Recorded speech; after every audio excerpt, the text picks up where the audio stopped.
ইফতারে আজ একসাথে মেতে উঠি আমের স্বাদে, আজ সবার হাতে হাতে মেতে উঠি ফ্রুটোর স্বাদে। ইফতার থেকে সেহেরিতে কোটি কোটি প্রাণ আজ আস্থার ভালোবাসায় মেতেছে ফ্রুটোময় স্বাদে।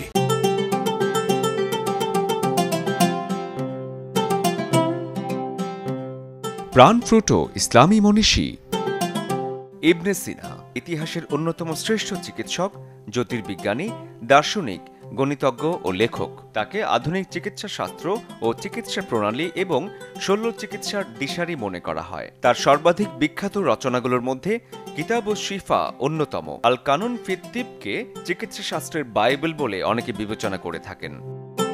দর্শন এবং চিকিৎসা শাস্ত্র ছাড়াও ইবনে সিনার রচনা সংকলনে জ্যোতির্বিজ্ঞান, আলকেমি, ভূগোল এবং ভূতত্ত্ব, মনোবিজ্ঞান, ইসলামী ধর্মতত্ত্ব, পদার্থবিজ্ঞান এবং কবিতা বিষয়ক লেখাও অন্তর্ভুক্ত রয়েছে। ইফতারে আজ একসাথে মেতে উঠি আমের স্বাদে, আজ সবার হাতে হাতে মেতে উঠি ফ্রুটোর স্বাদে।